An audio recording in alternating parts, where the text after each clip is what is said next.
She had always believed her massive frame and intimidating presence made her untouchable.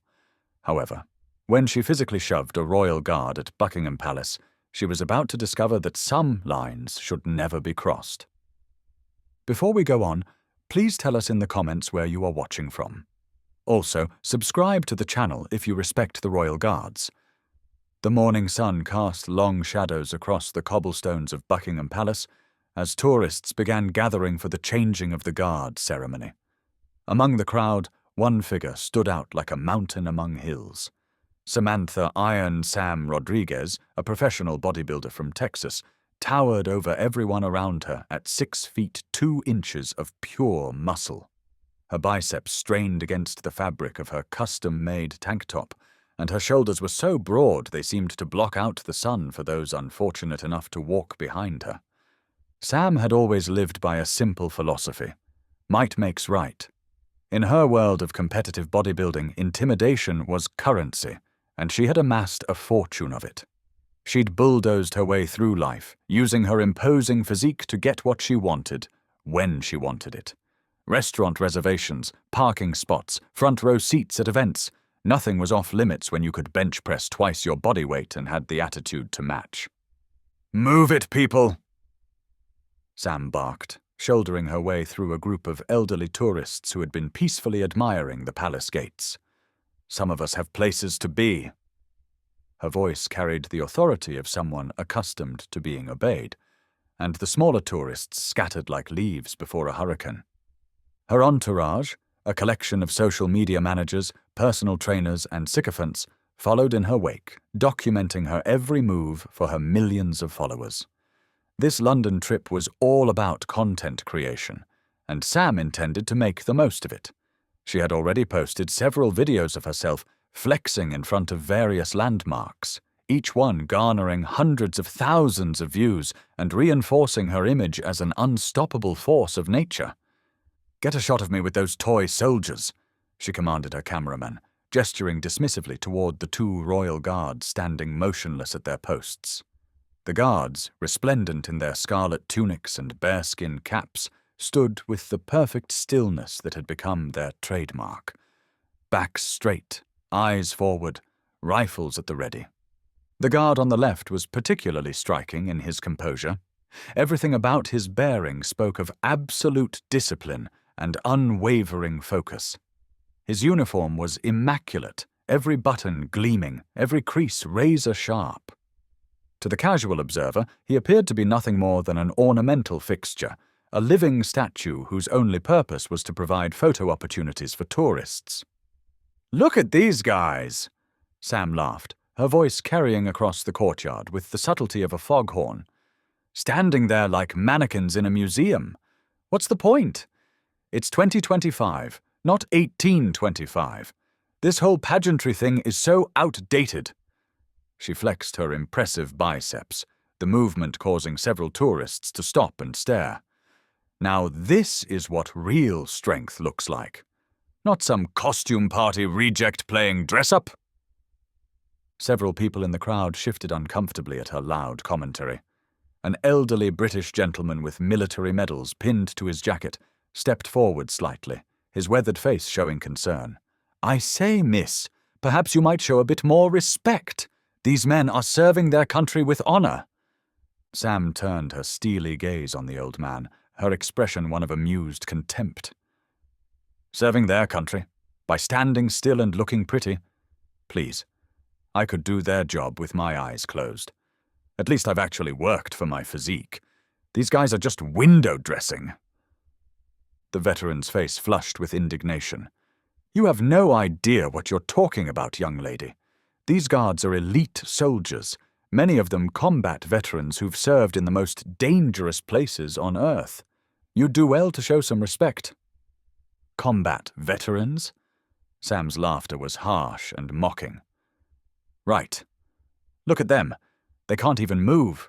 What kind of soldier stands around like a statue? In Texas, we'd call that being lazy." She turned to her camera crew. "Are you getting this? This is exactly the kind of backward thinking that's holding the world back. Real strength, real power, that's what matters. not some antiquated ceremony that serves no purpose. What Sam didn't know, what none of the gawking tourists could know, was that the guard she was so casually dismissing was anything but ornamental. Behind that stoic facade stood Sergeant Major James Mitchell, a man whose service record read like something out of an action film. 3 tours in Afghanistan, 2 in Iraq, and countless classified operations that would never see the light of day. He had earned his position in the Queen's Guard not through political connections or lucky breaks, but through blood, sweat, and an unshakable commitment to duty. Mitchell had seen things that would haunt lesser men for life. He had fought in the mountains of Helmand province, where Taliban fighters used every trick in the book to kill British soldiers.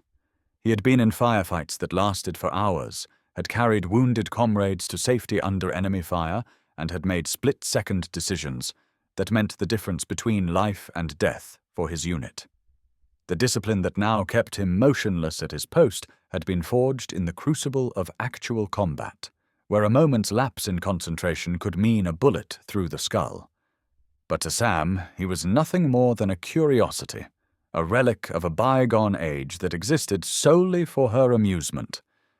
She sauntered closer to his position, her massive frame casting a shadow across his immaculate uniform. "Hey there, soldier boy," she called out, her voice dripping with condescension. "You know you're allowed to blink, right? Or did they forget to mention that in costume school?" The guard's eyes remained fixed straight ahead, his breathing steady and controlled. Years of training had taught him to ignore distractions, to maintain his post, regardless of what chaos erupted around him. He had stood his ground during protests, celebrations, and even the occasional streaker. A loud-mouthed bodybuilder was hardly his most challenging assignment. Sam moved closer, invading his personal space with the casual arrogance of someone who had never been told no. "I'm talking to you, tin soldier. Don't you think this whole charade is a bit ridiculous? I mean, what are you even guarding against? Aggressive pigeons?" Her entourage giggled appreciatively at the joke, their cameras capturing every moment of what they assumed was harmless entertainment. Social media thrived on content like this. The brash American challenging stuffy British traditions. It was clickbait gold, and they all knew it. The elderly veteran stepped forward again, his voice carrying the weight of genuine concern. "Miss, I really must insist that you step back. You're interfering with an official duty, and I assure you these men are not to be trifled with." Sam whirled around to face him, her expression darkening. "Who asked you, old man? Mind your own business. I'm not hurting anyone. I'm just having a conversation with Action Man here." She gestured dismissively at the guard. "Though I suppose conversation is a strong word since he's apparently forgotten how to use his mouth." "These guards are authorized to use whatever force necessary to protect their post," the veteran continued, his voice growing more urgent. "You're playing with fire, and you don't even realize it." "Fire!" Sam's laughter was loud and grating. "From Captain Statue over there. What's he going to do, bore me to death? Look at him. He's probably never been in a real fight in his life. I could bench press this guy without breaking a sweat." She turned back to the guard, her massive frame now mere inches from his position. "Tell you what, soldier boy. I'll make you a deal. If you can move me, and I mean actually move me, not just ask me nicely, I'll leave you alone. But if you can't—" She grinned maliciously. "Well, let's just say my followers are going to love this content." Mitchell's jaw tightened almost imperceptibly. In his peripheral vision, he could see palace security beginning to move in their direction, but they were still several minutes away. Protocol demanded that he maintain his position unless directly threatened, but this woman was pushing every boundary she could find. "Come on," Sam taunted, reaching out to tap his chest with her finger. "Just one little push. Show everyone you're not just a pretty decoration." When he didn't respond, she pressed harder, her finger digging into the fabric of his tunic. "What's the matter? Forget how to move.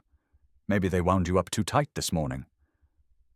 The crowd was growing larger now, drawn by the spectacle of the massive American woman harassing the stoic guard. Phones were out, recording every moment of what many assumed was simply an obnoxious tourist being obnoxious. They had no idea they were about to witness something extraordinary. Sam's frustration with the guard's unresponsiveness was mounting. She was used to getting reactions from people, used to inspiring fear or at least grudging respect. This man's complete indifference to her presence was infuriating. "Fine," she snarled. "If you won't play along, maybe this will get your attention."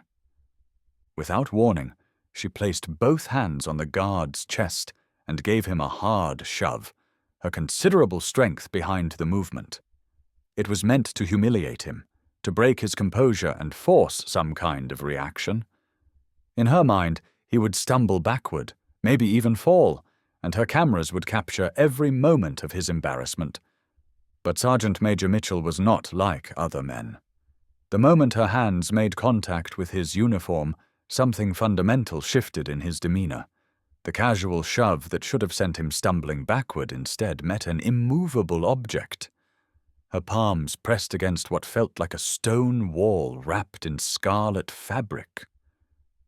And then Mitchell's eyes, those steel-gray eyes that had stared down enemy combatants in the Hindu Kush, slowly, deliberately shifted to meet her gaze. The transformation was instantaneous and terrifying. Gone was the ceremonial statue, replaced by something far more dangerous. Mitchell's entire body language changed in the span of a heartbeat. His stance shifted from parade rest to something that made the air itself seem to thicken with potential violence.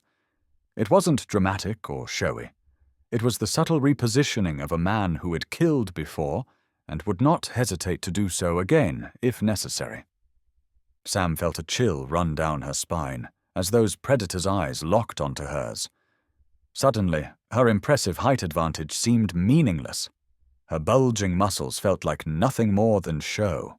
For the first time in years, she was looking at someone who genuinely did not fear her, someone for whom her intimidation tactics were not just ineffective, but laughably inadequate. "Mom," Mitchell said, his voice quiet, but carrying the unmistakable authority of command. "Step back." The words were simple, but they carried weight that seemed to press down on everyone within earshot. This wasn't a request or a suggestion. It was an order from someone accustomed to being obeyed without question. The elderly veteran in the crowd nodded grimly, recognizing the tone of a man who had given similar orders in life-or-death situations. But Sam had built her entire identity around never backing down, never showing weakness. Even with every instinct screaming at her to retreat, her ego wouldn't allow it. "Or what?" she challenged, though her voice lacked its earlier confidence. "You'll call for backup, file a complaint, face it, soldier boy, you're all uniform and no substance." Mitchell's response was to shift his stance even further. What had been a subtle change now became unmistakably that of a combat veteran assuming a fighting position. His weight distributed perfectly between both feet, his center of gravity lowered, his hands still holding his rifle, positioned where they could become weapons in an instant. It was a stance that had been drilled into him through thousands of hours of training, refined in actual combat, and maintained through years of discipline. The crowd around them began to sense that something significant was happening. The casual chatter died away, replaced by a tense silence. Even Sam's entourage stopped their filming, suddenly uncertain whether they were capturing content or potential evidence for a criminal investigation. "Last warning," Mitchell said, his voice even quieter now, but somehow more menacing for it. "Step back, or I will make you step back." Sam looked around at the crowd, at her cameras, at all the witnesses to what she had started. Pride and stupidity warred with the growing realization that she had made a serious mistake. Unfortunately, pride won. "You think you scare me? I've faced down men twice your size in competition. I've stared down judges, competitors, and anyone else who thought they could intimidate me. You're just another pretty boy in a costume." She reached out again, this time with the clear intention of grabbing his uniform and pulling him off balance. It was the kind of aggressive move that had worked for her countless times before, the physical manifestation of her psychological dominance. Her hand never made contact. Mitchell moved with a speed and precision that defied belief. One moment he was standing at attention, the next he had intercepted her reaching arm with movements so economical and efficient they seemed almost casual. His hand clamped around her wrist like a steel manacle, stopping her forward momentum instantly. But it wasn't just the speed of his response that shocked Sam into silence. It was the absolutely controlled power behind it.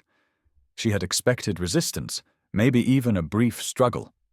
What she got instead was the immediate understanding that she was completely, utterly outmatched. Her wrist was trapped in a grip that felt like it could crush bone if its owner chose to apply more pressure.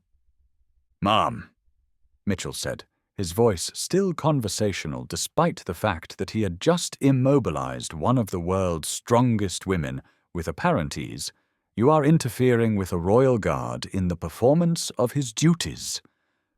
You have been warned repeatedly to step back. This is assault on a member of Her Majesty's Armed Forces." Sam tried to pull her arm free, her face flushing with the effort. Her biceps bulged, her shoulders strained, but Mitchell's grip remained absolutely steady. It was like trying to pull free from a mechanical vice. Worse, she could see in his eyes that he wasn't even using his full strength. He was controlling her with the same casual ease one might use to hold back an overeager child.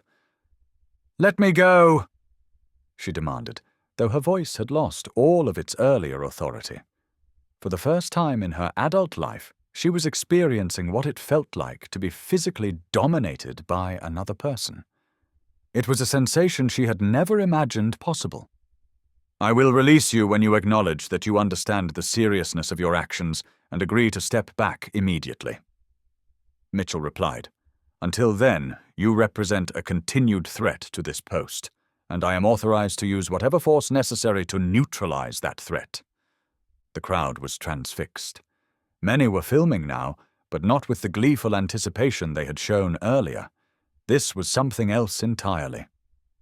The systematic, professional neutralization of a threat by someone who clearly knew exactly what he was doing.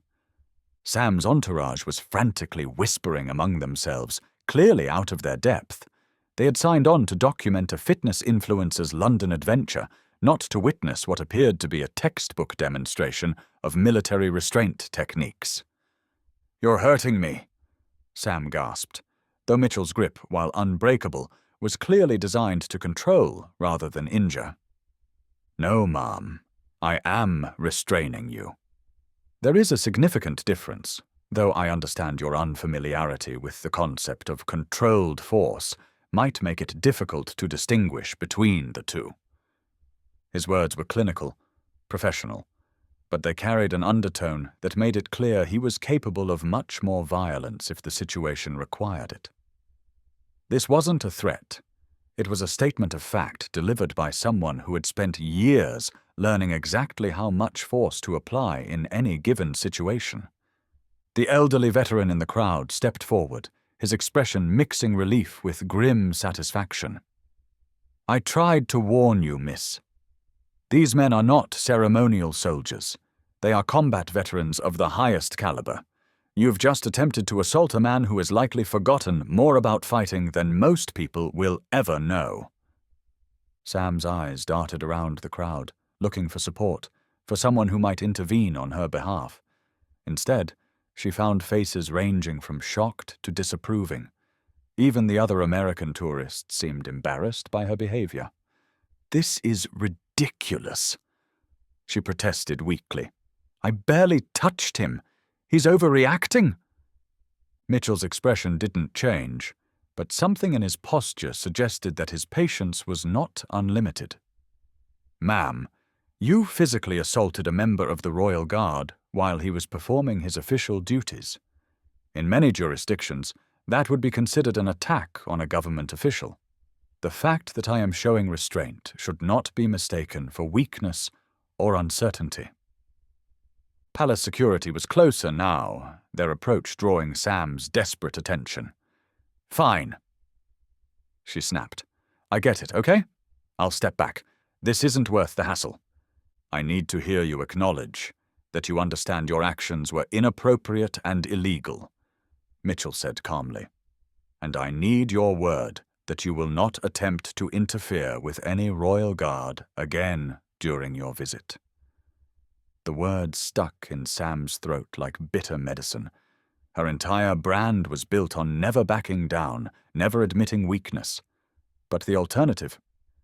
Whatever this man was prepared to do if she continued to resist, was clearly not something she wanted to experience. I understand that I shouldn't have, that what I did was wrong," she said finally, the admission coming out in painful chunks. "And I won't bother any more guards. I just want to go." Mitchell studied her for a long moment, those steel-grey eyes seeming to weigh her sincerity. Finally, he released her wrist and stepped back, resuming his position with the same fluid precision he had shown throughout the encounter. "Thank you for your cooperation," he said formally, then turned his gaze straight ahead once more, becoming again the motionless sentinel he had appeared to be before the confrontation began. Sam rubbed her wrist, staring at him in a mixture of frustration, embarrassment, and something that might have been newfound respect. The man had controlled the entire situation from start to finish, demonstrating exactly the kind of professional competence she had mocked only minutes earlier. Palace security arrived just as she was gathering her scattered entourage, their timing suggesting they had been observing the situation and allowing the guard to handle it in whatever manner he saw fit.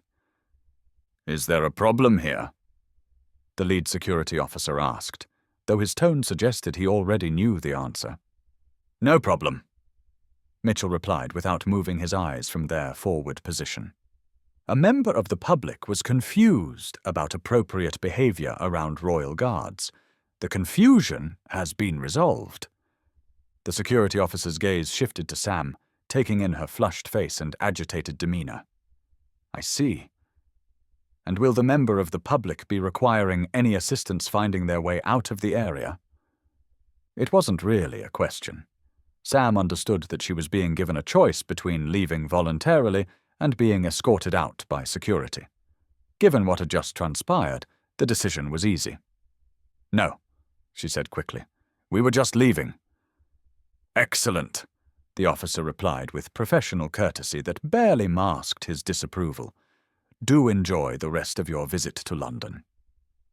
As Sam and her group began their retreat, she couldn't resist one last look back at the guard who had so thoroughly humiliated her. Mitchell stood exactly as he had before their encounter, perfectly still, perfectly composed, giving no sign that anything unusual had occurred. But Sam would never forget the moment when those eyes had locked onto hers, when she had seen the cold professionalism of a man who had stared death in the face and emerged victorious. She had built her career on the illusion of strength, but today she had encountered the real thing and discovered just how far short her illusion fell. The crowd began to disperse, many of them glancing back at the guard with new appreciation for the man behind the ceremony. The elderly veteran paused near Mitchell's position. "Well done, Sergeant Major," he said quietly, just loud enough for the guard to hear. "Some people need to learn that respect isn't something you can demand. It's something you earn." Mitchell's only response was the slightest nod, a minute acknowledgement that would have been invisible to anyone not looking for it. Then he was stone still again, standing his post as if the interruption had never occurred. For Sam, the walk away from Buckingham Palace felt longer than any marathon she had ever run. Behind her, she could hear the whispered conversations of tourists discussing what they had witnessed. Her social media managers were frantically trying to figure out how to spin the encounter into something that wouldn't destroy her brand, but they all knew it was hopeless. The video footage would speak for itself. The moment when Iron Sam Rodriguez met someone who couldn't be intimidated couldn't be bullied, and couldn't be moved. Hours later, back in her hotel room, Sam sat staring at her phone as the videos of her humiliation spread across social media. The comments were brutal, the memes already emerging. Everything she had built, every carefully crafted image of invincibility, was crumbling before her eyes. But more than the damage to her reputation, more than the professional consequences she would face, what haunted her was the memory of those steel-grey eyes and the quiet voice that had spoken with such absolute authority. She had learned something about real strength that day, and realized how little she had actually understood about what true power looked like. Meanwhile, at Buckingham Palace, Sergeant Major Mitchell continued his watch with the same unwavering dedication he had shown for years. To him, the encounter had been just another day at the office, another situation managed with the professionalism and restraint that defined his service. The ceremony continued, the tourists came and went, and the ancient traditions of the Royal Guard endured as they had for centuries, protected by men who understood that true strength was not about size or bluster, but about discipline, duty, and the quiet confidence that came from knowing exactly who you were and what you were capable of. As the day wore on and the shadows lengthened across the palace courtyard, Mitchell remained at his post, a living embodiment of the principle that the most dangerous opponents are often the quietest ones, and that sometimes the most profound lessons are learned not through words, but through the simple demonstration of what genuine strength actually looks like. What are your thoughts about this clash between manufactured strength and genuine military discipline? Share your opinions in the comments below. Remember to like this video and subscribe to our channel.